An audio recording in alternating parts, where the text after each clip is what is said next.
안녕하세요. 6월 5일 토요일 새벽입니다. 하나님의 은혜가 이 시간 우리와 함께 하시길 간절히 소망합니다. 오늘 하나님께서 우리에게 주시는 말씀은 잠언 19장 1절에서 14절의 말씀입니다. 잠언 19장 1절에서 14절의 말씀 제가 받들어 봉독하겠습니다. 가난하여도 성실하게 행하는 자는 입술이 패역하고 미련한 자보다 나으니라. 지식 없는 소원은 선하지 못하고 발이 급한 사람은 잘못 가느니라. 사람이 미련함으로 자기 길을 굽게 하고 마음으로 여호와를 원망하느니라.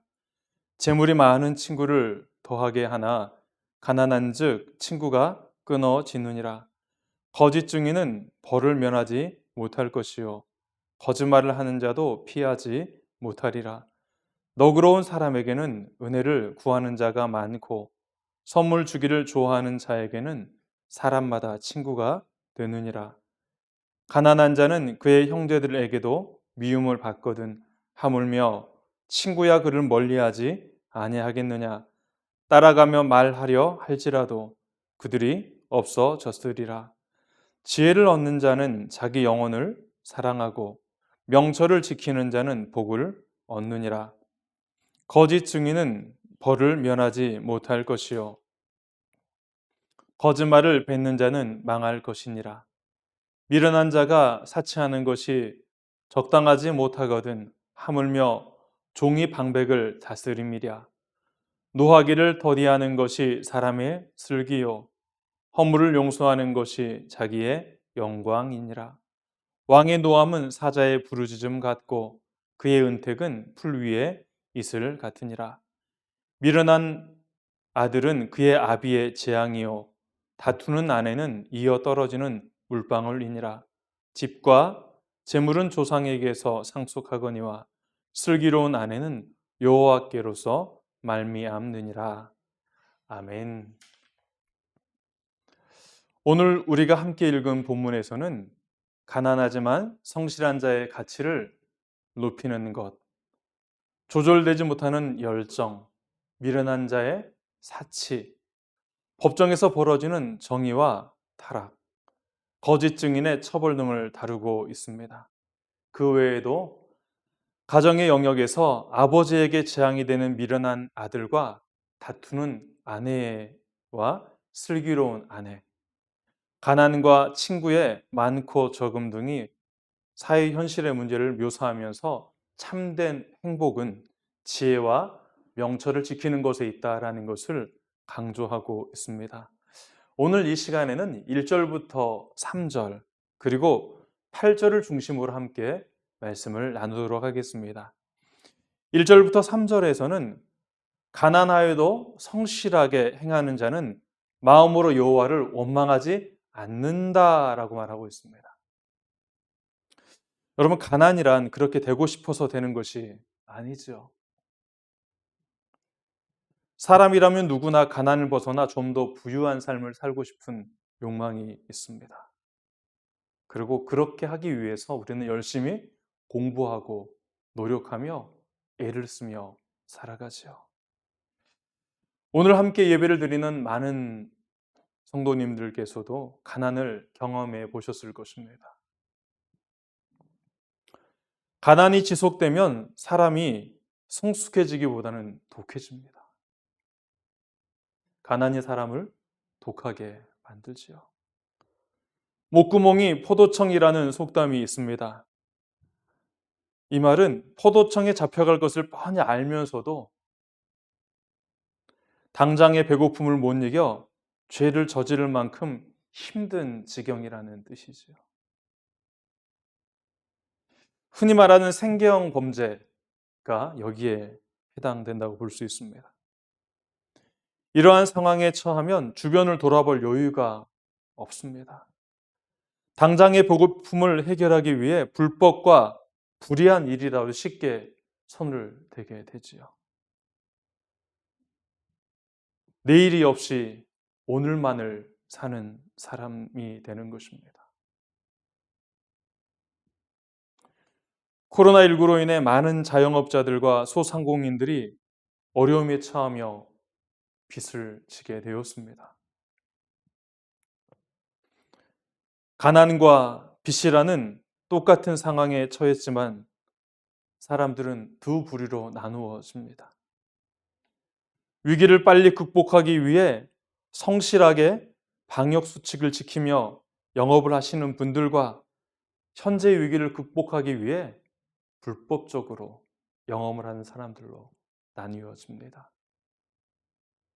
적극적으로 방역에 동참하는 이들과 소극적으로 동참하는 이들, 또한 방역에 무관하게 자신이 원하는 대로 마음껏 자유를 누리며 주변의 모든 사람들을 힘들게 하는 이들이 있습니다. 가난하여도 성실하게 행하는 자란 어떤 사람일까요? 오랜 시간 노력을 해도 좀처럼 벗어날 수 없는 가난의 상황을 마음으로 수용한 사람들입니다. 그러나 자포자기하거나 가난의 굴레에 갇혀버린 사람이 아니라 비록 가난이 지긋지긋하고 힘들더라도 하나님의 은혜를 경험하고 나니 이렇게 지긋지긋한 가난도 감사로 고백할 수 있는 사람들이지요. 하나님의 은혜가 가난을 수용하게 하고 가난의 상처와 아픔을 치유하며 회복시켜주고 자신에게 주어진 삶의 길을 말씀을 따라 하나님을 의지하고 하나님과 동행하며 성실하게 한 걸음 한 걸음 하루하루를 살게 하는 것을 의미합니다. 바로 이러한 가난의 상황 속에 성실하게 행할 수 있는 힘과 능력을 주시는 분이 하나님이심을 깨닫는 사람들. 여러분, 이러한 사람들이 지혜와 명철을 소유한 사람들입니다.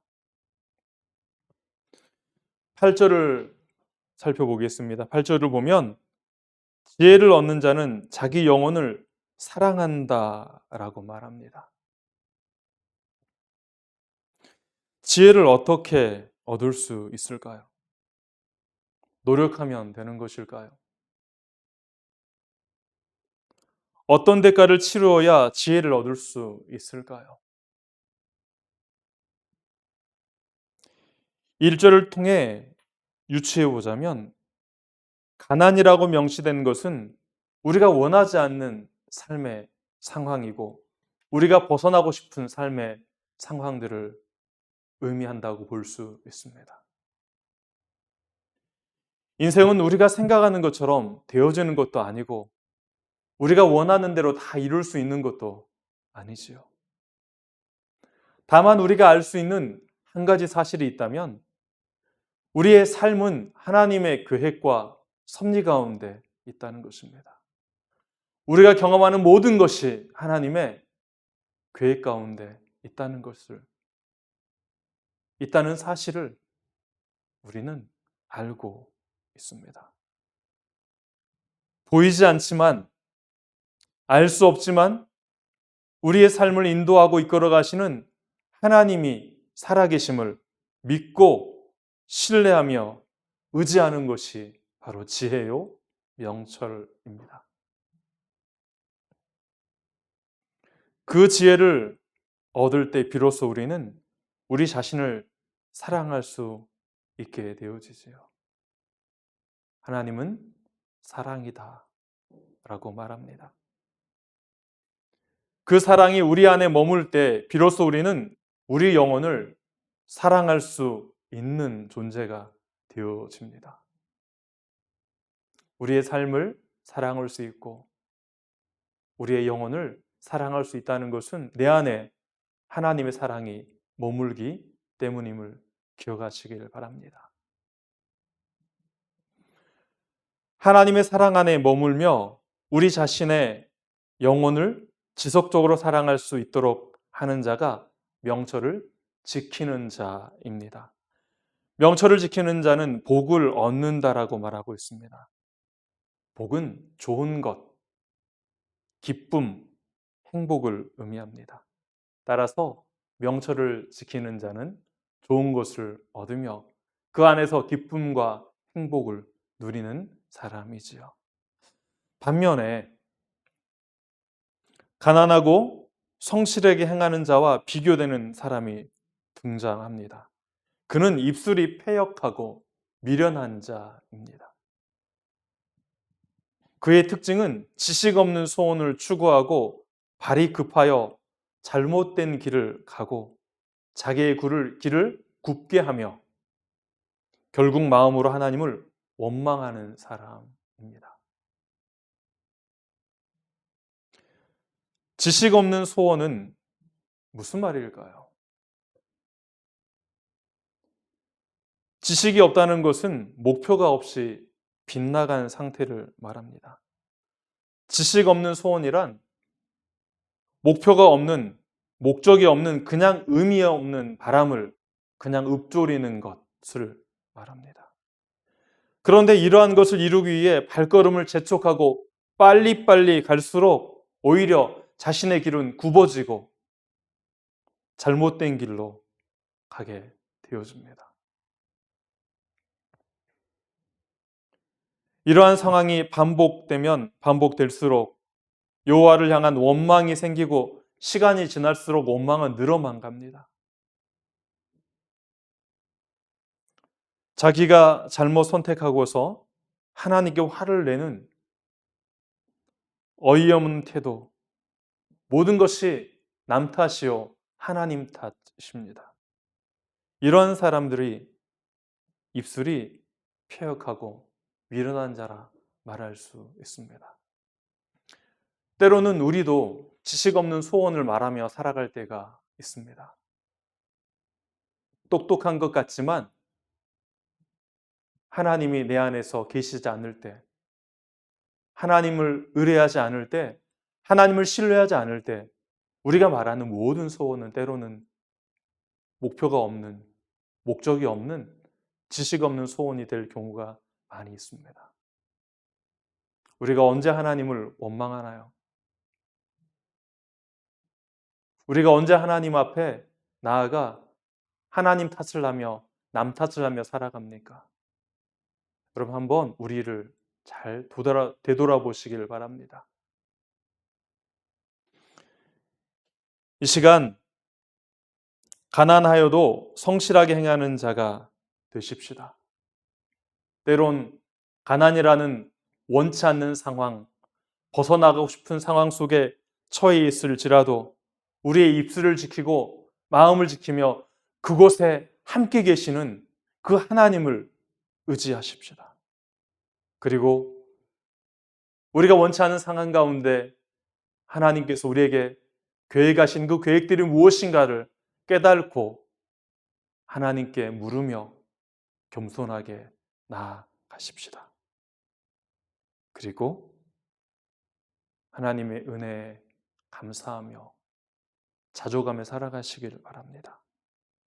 이러한 삶을 통해 지혜와 명철을 얻어 우리 자신을 사랑하고 하늘 아버지가 주시는 좋은 것들을 누리며 기쁨과 감사함 속에 행복하게 살아가시는 영함의 가족들이 되시기를 간절히 소망합니다. 기도하겠습니다. 하나님, 우리에게 주어진 삶을 하나님 앞에 온전히 맡겨드리고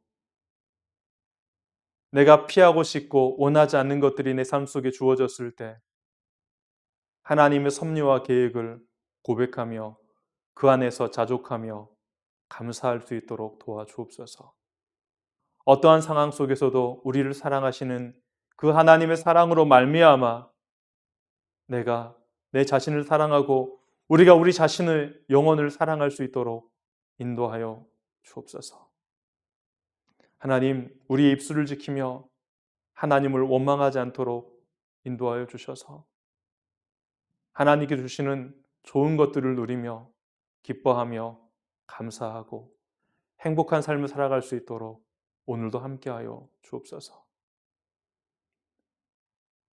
내일은 주일입니다. 하나님, 주일을 맞이하는 과정 속에 우리의 마음이 다시 한번 하나님을 향하게 하여 주시고 베푸실 은혜를 기대하는 기대가 가득한 토요일 되게 하여 주옵소서. 이 시간 우리와 함께 하신 은혜를 감사드리며 예수님의 이름으로 기도합니다. 아멘.